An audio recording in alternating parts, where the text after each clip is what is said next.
नमस्कार साथीहरू, तपाईहरुलाई टेक्निकल एजुकेसन युट्युब च्यानलमा स्वागत छ।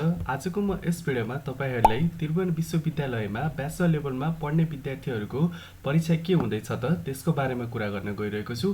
भिडियो एकदम धेरै जानकारीमूलक भएको कारण कृपया यस भिडियोलाई स्किप नगरिकन अन्तिमसम्म हेरेर पूर्ण जानकारी लिनु होला र त्यस्तै यस च्यानलमा नयाँ हुनुहुन्छ भने यस्तै एक्जाम सम्बन्धी अपडेट हेर्नको लागि यस च्यानललाई सब्स्क्राइब गर्न नबिर्सनु होला र यस भिडियोलाई एउटा सानो लाइक अनि शेयर गर्न नबिर्सनु होला। लाउनुस् सुरु गरौँ।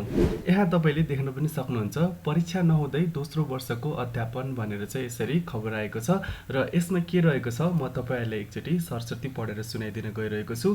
त्रिभुवन विश्वविद्यालयले वार्षिक परीक्षा प्रणालीमा अध्ययनरत विद्यार्थीको कक्षा समेत अनलाइन माध्यमबाट सञ्चालन गर्न सुरु गरेको छ। निर्धारित समयमा परीक्षा लिन नसके पनि विद्यार्थीको समय सदुपयोग गर्ने उद्देश्यले वार्षिक रूपमा अध्ययन गर्ने विद्यार्थीलाई अनलाइन माध्यमबाट जोडिएको हो, तर अनलाइनमा सीमित मात्र जोडिएका छन्।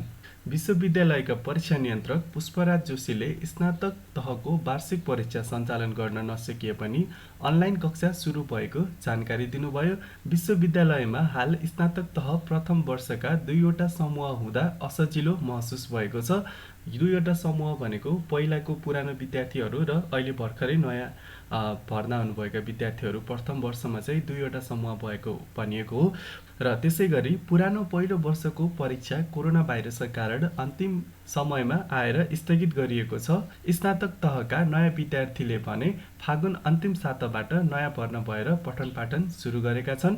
विश्वविद्यालयले यसअघि सेमिस्टर प्रणालीमा अध्ययन गर्ने विद्यार्थीको मात्र अनलाइन माध्यमबाट कक्षा सञ्चालन गरे पनि अब सबै विद्यार्थीलाई समेटिएको जनाइएको छ।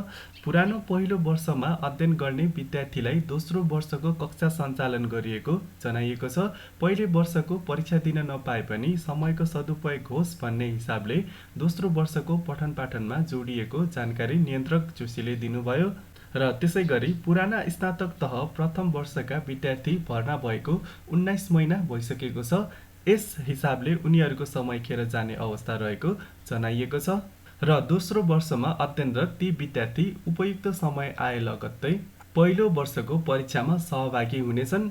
नयाँ भर्ना भएका विद्यार्थीको पनि अनलाइन कक्षा सुरु गरिएको जनाइएको छ र परीक्षा कसरी हुन्छ त त्यसको बारेमा कुरा गर्दाखेरि महिना दिनको समय दिएर परीक्षा भनेर चाहिँ यहाँ रहेको छ र विश्वविद्यालयले हाल स्थगित भएका विद्यार्थीहरूको परीक्षा संक्रमण सामान्य भएपछि 1 महिनाको समय दिएर गरिने जनाएको छ।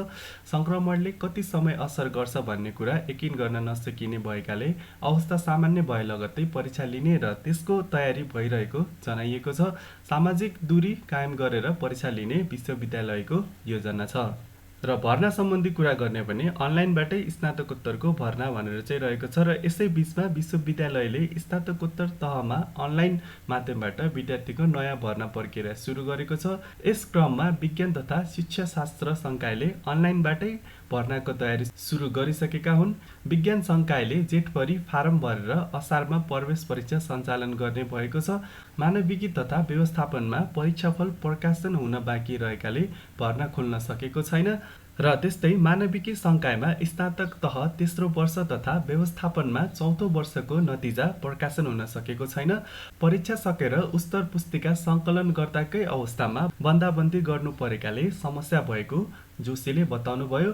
ती दुवै तहको परीक्षाफल छिटो प्रकाशन गर्ने तयारी भइरहेको जनाइएको छ भनेर यसरी गोरखापत्रमा खबर आएको छ।